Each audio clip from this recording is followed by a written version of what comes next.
حضرت عمر فاروق فرماتے ہیں کہ میں نے حضور سے عرض کیا، یہ بخاری میں موجود ہے، حضور آپ بھی سچے، قرآن بھی سچا، اسلام بھی سچا، پھر ہم دب کے صلح کیوں کریں؟ نبی پاک نے فرمایا عمر میں اللہ کا رسول ہوں، میں مرضی سے بات نہیں کرتا، وہی کہتا ہوں جو میرا رب مجھے حکم ارشاد فرماتا ہے۔ میں نے کہا یا رسول اللہ ہم نے فرمایا نہیں تھا کہ عمرہ کریں گے؟ تو حضور فرمانے لگے کہا تھا عمرہ کریں گے، یہ تو نہیں کہا تھا کہ اسی سال ہی کریں گے۔ کہتے ہیں میری نا ابھی وہ چونکہ جذبہ جہاد بڑا جوان تھا، میں وہاں سے نکل کے تو حضرت صدیق اکبر کے پاس 1 منٹ کے بعد آیا، میں نے ان سے بھی کہا حضور بھی سچے، قرآن بھی سچا، اسلام بھی سچا، تو دب کے صلح کیوں کریں؟ جناب صدیق کے بھی وہی جملے، وہی رنگ، حضور کی غلامی والا، فرمانے لگے عمر وہ اللہ کے رسول ہے، مرضی سے نہیں بولتے، وہی فرماتے ہیں جو رب انہیں حکم ارشاد فرماتا ہے۔ فرماتے میں نے فوراً کہا، عرض کی کہ ابو بکر حضور نے فرمایا نہیں تھا کہ عمرہ کریں گے؟ کہتے صدیق اکبر بھی مسکرائے اور فرمانے لگے عمر تجھے تیری مار ہوئے، حضور نے فرمایا تھا عمرہ کریں گے، یہ تو نہیں کہا تھا کہ اسی سال ہی کریں گے۔ میرے بھائی آپ دوڑائیں، عقل کتنی دوڑائیں گے؟ عقل محدود ہی بڑی ہے، تو تھک جاتی ہے 1.5 منٹ میں۔ میں آپ کو ایک بات بتاؤں، ہمارے اسد فرمایا کرتے تھے جو بندہ علم رکھتا ہے اور عمل نہیں نہ کرتا وہ تو اداکار بن جاتا ہے۔ ناراض ہو گئے آپ لوگ؟ کیونکہ پڑھے لکھے لوگوں کا زمانہ ہے نا، تو کوئی ہر بندہ یہی نہ کہہ دے میں بھی BA ہوں، مجھے تو نہیں کہہ رہے کہیں، میں مجموعی بات کر رہا ہوں، چلے آپ میری بات کریں، میں اپنی بات کر رہا ہوں۔ جو بندہ علم رکھتا ہے اور عمل، فرمایا کرتے تھے کہ یہ تو اداکار ہے کہ اس کے اندر سے آواز کچھ اور آ رہی ہے اور باہر سے یہ کچھ، تو یہ تو ایک جیسا نہیں بیچارہ، اوپر سے کچھ اور ہے۔ ریاکاری ویسے بھی اداکاری ہی ہوتی ہے، کیونکہ جو آپ نہیں ہوتے وہ آپ کر رہے ہوتے ہیں، وہ ہوتی ہی اداکاری ہے، کوئی مانے اور کوئی چاہے نہ مانے۔ جب آپ عمل کرتے ہیں نا دین پر تو پھر بہت ساری تقریروں کی ضرورت نہیں رہ جاتی، پھر کسی عالم کا اٹھنا بیٹھنا لوگوں کو بتا دیتا ہے کہ یہ دین اس چیز کا درس دیتا ہے، پھر اس کا گفتگو کرنا، لوگوں سے ملنا جلنا، یہ اندازہ کر دیتا ہے کہ یہ بندہ ماسٹر کیا ہوا ہے اس نے، یا MPhil کا اسٹوڈنٹ ہے یا PhD کی ہے۔ لیکن اگر شعور ہی نہ آئے، پھر الفاظ کا گورکھ دھندا ہے، تو پھر تو وہ شیخ سعدی فرمایا کرتے تھے کہ لفظ تو طوطے کو بھی سکھا دیے جائیں تو یاد تو وہ بھی کر ہی لیتا ہے، جملے تو رٹ لیتا ہے نا، طوطا بھی کہہ دیتا ہے میاں مٹھو جوری کھانی ہے، تو صرف 2-4 دفعہ اور محنت کی جائے گی تو جملوں کا ہیر پھیر تو اسے بھی آ ہی جائے۔ دین عمل کرنے آیا، ذات رسالت کے معاملے میں کبھی بھی بحث نہ کریں کسی بھی۔ ہمیں بڑا مزہ آتا ہے آ کے پوچھتے ہیں جی وہ فلانا بندہ کہہ رہا تھا کہ نبی پاک صلی اللہ علیہ وسلم کو علم غیب نہیں، تو میں نے کہا اس بندے سے تو بعد میں بات کریں گے، پہلے تو بیٹھنا، تو نے سن کیسے لی یہ بات؟ ادھر آنا، تیرے ابا جی کو کہہ دے ان پڑھ ہے تو سنتا نہیں، اور تیرے سامنے کو رسول پاک کو کہہ کے چلا گیا اور تو آ گیا دلیل پوچھنے۔ میری بات کو سمجھے، امیر ملت پیر جماعت علی شاہ صاحب محدث علی پوری رحمت اللہ علیہ، پاکستان کا مطلب کیا ہے؟ دسی یہ گل ایسا تسی تحریک پاکستان، اس کا مطلب ہے یہ نعرہ اتنا پکا ہے کہ بچے بچے کی زبان پہ آج بھی۔ تو آپ کی کون سی سیاسی جماعت کی نعرہ لگاتی ہے؟ تحریک لبیک پاکستان۔ اور میری بات کو سمجھیں آپ، یہ کوئی کہتا ہے جمہوریت کے لیے بنا تھا، کوئی کہتا ہے سوشلزم کے لیے بنا تھا، کوئی کہتا ہے حقوق کے تعین کے لیے بنا تھا، جمہوریت کے لیے بنا تھا۔ تو انڈیا کی جمہوریت تو آج بھی آپ سے اچھی ہے، آج تک ڈکٹیٹر کی حکومت نہیں آئی۔ یہ کس بلا کا نام ہے جو آپ لے رہے ہیں؟ پاکستان کا مطلب کیا؟ لا الہ الا اللہ محمد رسول اللہ صلی اللہ۔ امیر ملت فرماتے ہیں جب پاکستان بن رہا تھا نا تو ہم پاکستان کے حق میں تقریریں کرتے تھے، لوگوں کو بتاتے تھے کہ وہاں نبی پاک صلی اللہ علیہ وسلم کا نظام نافذ ہوگا، امیر غریب کا فرق مٹے گا، انصاف لوگوں کو دہلیز تک ملے گا۔ ہم چونکہ اسلامی نظام کی خوبصورتیاں بیان کرتے تھے، جو ہندوؤں کے پنڈت تھے نا وہ چونکہ گاندھی کی آندھی میں بہ رہے تھے، وہ پاکستان کے مخالف تقریریں کرتے تھے اور معاذ اللہ ثم معاذ اللہ لوگوں کے ذہنوں میں فطور پیدا کرتے تھے۔ اسلام کی سزائیں بڑی سخت ہیں، وہاں ہاتھ کٹیں گے، گردنیں کٹیں گی، درے لگیں گے۔ ان کو کیا پتا تھا کہ یہاں حکمران ہی وہ آ جائیں گے جن کا دور دور تک رشتہ کوئی نہیں اس کام سے، دور دور تک۔ یہ وہ نا لوگوں کو بتاتے تھے، انتشار پیدا کرتے تھے۔ امیر ملت فرماتی ہے کہ ایک جگہ ہندوؤں کا جلسہ تھا، سارے ہندو ہی تھے، مسلمان کوئی نہیں تھا، تو وہاں ہندو پنڈت تقریر کر رہا تھا، تو اس نے نا گفتگو کرتے کرتے نبی پاک علیہ السلام کے بارے میں نا کوئی کمزور بات کر دی معاذ اللہ۔ کوئی مسلمان نہیں، اسپیکر چل رہا تھا، ایک ہی مسلمان بابا بیٹھا تھا، وہ بابے نہیں ہوتے جن کے پاس کئی رنگوں کا ڈنڈا ہوتا ہے، وہ ملنگ صاحب کہیں بیٹھے تھے دوری ڈنڈا لے کے کونے میں، ملنگ تلنگ آدمی تھا، اس کے کانوں میں آواز گئی معاذ اللہ کس نے حضور کے بارے میں صحیح جملہ نہیں کہا، اور اس ملنگ کو روکنا بھی کسی نے نہیں تھا، وہ ملنگ نا پیچھے سے اسٹیج پہ چڑھ گیا، کہتا میں نے پنڈت کے سر پہ ڈنڈا مارا ہے، مارا ایک ہی ہے، پر مارا ذرا تگڑا کر کے، پنڈت ڈھیر ہو گیا زمین۔ اب ظاہر ہے وہ سارے ہندو تھے، اس کو پکڑا جیل میں بند کر دیا۔ امیر ملت فرماتے ہیں مجھے پتا چلا تو میں جیل میں ملنے گیا، حافظ بھی تھے، عالم بھی تھے، سید بھی تھے، شیخ طریقت بھی تھے، بہت بڑے مجاہد بھی تھے۔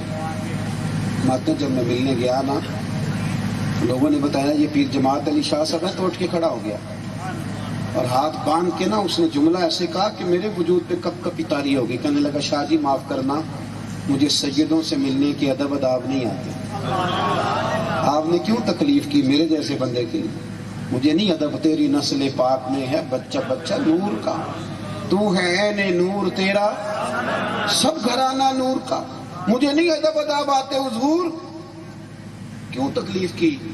تو حضرت امیر ملت کہتے ہیں میں نے اسے کہا نہ تو نے داڑھی رکھی ہے، نہ تو مسجد جاتا ہے، اور کام تو نے بہت بڑا کر دیا ہے۔ فرماتے ہیں رو پڑا، کہنے لگا حضور مسجد نہیں جاتا میری غلطی ہے، داڑھی نہیں رکھی میری غلطی ہے، میرے لیے دعا کریں، پر حضور میں گناہ گار ہوں، پر اپنے نبی کا غدار تو نہیں نا۔ ہمارے بچے چھوٹے چھوٹے، میری نا اماں دیہاتی خاتون تھی، تو ٹی وی پہ اس وقت تو پی ٹی وی ہوتا تو صرف ٹی وی پہ اذان شروع ہوتی تو میری اماں جی کہتی وہ میرا دوپٹہ پڑھائی، ٹی وی پہ اذان ہو رہی ہے، تو میں کیونکہ تھوڑا بہت مدرسے پڑھنے لگا تھا، تو مولوی اب مسئلہ نہ بتایا تو تب بھی کئی دفعہ بد ہضمی ہو جاتی ہے۔ میرے سامنے مسئلہ آیا، میں نے کہا اماں جی ایک کدو کوئی فرض ہے ٹی وی تے بانگ ہوئے تھے دوپٹہ لینا، اور دوسرا یہ تو اذان ٹی وی کی ہے، ہمارے اوپر تو اس اذان پہ نماز پڑھنا ضروری ہے جو مسجد میں ہوگی۔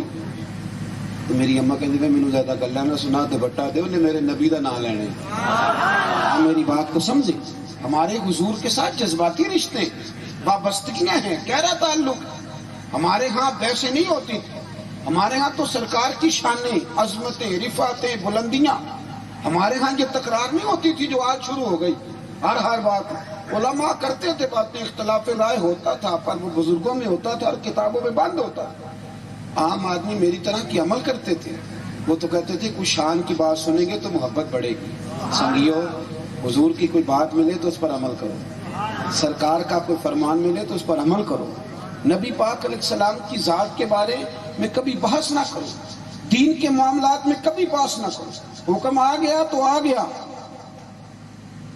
بات یاد آ گئی، صلح حدیبیہ کے موقع پر ہی نا ایک صحابی تھے حضرت ابو جندل ان کا نام تھا رضی اللہ تعالیٰ، اور بھی بڑی کتابوں میں آپ کو ملے گا ان کا تذکرہ، لیکن ڈاکٹر احمد عبدالرزاق نے سیرت النبویہ میں بڑی خوبصورت کتاب ہے، یہ مدینہ یونیورسٹی کے وائس چانسلر رہے ہیں اور بڑے خوش عقیدہ آدمی، سلسلہ شاذلیہ سے ان کا انسلاک ہے، بڑی شاندار انہوں نے لکھی ہے۔ اس میں وہ فرماتے ہیں کہ ان کو نا ان کے باپ نے باندھا ہوا تھا گھر میں زنجیروں کے ساتھ، اور یہ کہتے تھے میں نے مدینے جانا ہے۔ اب بھی لوگ مدینے جاتے ہیں پر اب نہیں رو کے جاتے، اب پیسے ہی بڑھائے، اب تو ٹکٹیں بڑی ہیں، اب کون روتا ہے؟ پہلے دنیا روتی تھی، 1-1 روپیہ لوگ جمع کرتے تھے، تڑپتے تھے، آہیں لیتے اور وہاں بھی لمحہ لمحہ رو کے گزارتے تھے۔ اب چونکہ پیسہ بڑا ہے تو وہاں بھی زیادہ وقت فوٹو کھینچ کے گزارتے ہیں، کیونکہ وقت بدل گیا نا جی، جب مشکل تھا جانا تو تب تڑپ بھی زیادہ تھا، تو وہ تڑپتے، باندھ رکھا ہے باپ نے، بھائیوں نے، انہیں کسی نے بتایا کہ نبی پاک نا حدیبیہ تک آ گئے، تو مکہ شریف میں جس گھر میں وہ قید تھے وہاں کسی طریقے سے انہوں نے اپنا سر مار مار کی کھڑکی توڑی. مولا علی کہتے ہیں جب وہ تشریف لائے نا حدیبیہ میں تو ان کے پیروں میں زنجیریں تھیں. تو جب وہ چل کے آ رہے تھے نا تو لکیریں بن رہی تھی خون کی، جہاں جہاں سے چل کے آ رہے خون کی لکیریں بن رہی تھیں. اللہ اکبر. کہتے وہ آئے، حدیبیہ کی شرطیں طے ہو گئی تھی پر ابھی تحریر ہونا باقی. آ کے کھڑے ہوئے تو بڑے درد سے روئے، یا رسول اللہ صلی اللہ علیہ وسلم مجھے چھوڑ کے نہ جائیے گا. حضور یہ میرا باپ مجھے ڈنڈوں سے مارتا ہے، یہ میرے بھائی مجھے تکلیف دیتے ہیں. حضور مجھے ایک بات بتاؤ، اس طرح اس حال میں اگر کوئی استاد کوئی باپ چھوڑ کے چلا جائے تو معاذ اللہ عقیدتوں کا کیا حشر ہوتا ہے. لیکن رسول کریم علیہ السلام نے جب ان کے آنسو دیکھے تو حضور بھی روئے، صحابہ بھی روئے. مولا کائنات فرماتے ہیں دل کرتا تھا حضور حکم دیں تو ان کافروں کو میں گھوڑوں کی پشتوں پہ باندھ کے لے جاؤں، اتنا ظلم بھی کچھ کرتا ہے. لیکن کہتے ہیں ابھی وہ بات کر ہی رہے تھے کہ ابو سفیان بولے، کہنے لگے آپ نہیں لے جا سکتے، آپ نے شرط طے کر دی ہے کہ نہیں لے جا سکتے. ان کے والد بھی بول پڑے، بات آگے نکل گئی. ایک صحابی نے کہا کہ ابھی تو لکھا جانا باقی ہے، تو کہنے لگے ٹھیک ہے ہم توڑتے ہیں یہ معاہدہ. توجہ کرنا میری بات پر، داستان نہیں سنا رہا. یہ وہ لوگ ہیں جن کی ترتیب مدینے والے محبوب نے اپنی نگاہ کامل سے فرمائی ہے. اس دھرتی نے یہ نظارے دیکھے ہیں. اس طرح دین پہ چلنے کا مزہ آتا ہے. پھر انسان پھر صبح فجر پہ اٹھنا بوجھ نہیں بنتا. پھر وہ بہانے بازی نہیں کرتا کہ میرے سے فلانا کام نہیں ہوتا. پھر تو میرے بھائی اسے کچھ چیز کھینچ کے لے جاتی اللہ کے گھر میں. حضرت ابو جندل جب روئے انہوں نے کہا نہیں آپ لے جا سکتے. تو میرے رسول کریم اٹھے، حضور ان کے قریب گئے اور پہلے نبی پاک صلی اللہ علیہ وسلم نے نا ان کو سینے سے لگایا. وہ فرماتے میرے پاس جتنے آنسو تھے میں نے کھول کے بہائے. جی کرتا ہے میرے سونے کوئی درد پرانا ہی چھیڑا، کھول کے روئے. فرماتے ہیں پھر نبی پاک نے پہلے انہیں تھپکی دی اور پھر اپنے ہاتھوں سے حضور نے ان کے آنسو پوچھے. کیا کسی درویش کا جملہ ہے اور کتنا ہی عالیشان ہے. وہ کہتے ہیں ایک باری میری آنکھیاں چوں اونا نے اتھرو پونجے سن، ہن تے چسکا پہ گیا رونے دا، ہن تے چسکا پہ گیا رونے دا، تے ہر ویلے آہو زاری دا. سرکار نے آنسو پوچھے اور پھر نبی کریم صلی اللہ تعالی وسلم نے ایک جملہ کہا، فرمایا ابو جندل تیرا تھوڑا امتحان باقی ہے، تیرا تھوڑا امتحان تھوڑا سا باقی ہے. میرا دوسرا حکم آنے تک تم نے صبر کرنا ہے. حضرت ابو جندل نے بات سنی، سرکار کی قدم بوسی کر کے ذرا پیچھے ہوئے تو ان کے گھر والوں نے نا یہاں سے گریبان سے پکڑا، کھینچ کے کہنے لگے چل. بڑا شاندار جملہ لکھا ڈاکٹر صاحب نے. حضرت ابو جندل اٹھ کے کھڑے ہوئے تو کہنے لگے اپنے باپ سے بس کر چھوڑ دے. اس نے کہا معاذ اللہ وہ تجھے لے کے نہیں گئے، چل اب میں تجھے باندھوں گا. کہنے لگے ابا اب اس طرح نہ کر، میرا تو ایمان اور بڑھ گیا ہے کہ میرے نبی وعدوں کے پکے ہیں. کہنے لگے اب اس طرح کر، اب نہ یہ تو میرے ہاتھ بھی کھول دے میرے پیر بھی کھول دے، اور اب تجھے مجھے باندھ کے رکھنے کی ضرورت نہیں. اب تو مجھے بتا دے میں نے کس کمرے میں قید ہونا ہے، اس لیے کہ اب میں تیرا قیدی نہیں، اب میں محمد عربی کے حکم کا قیدی ہوں.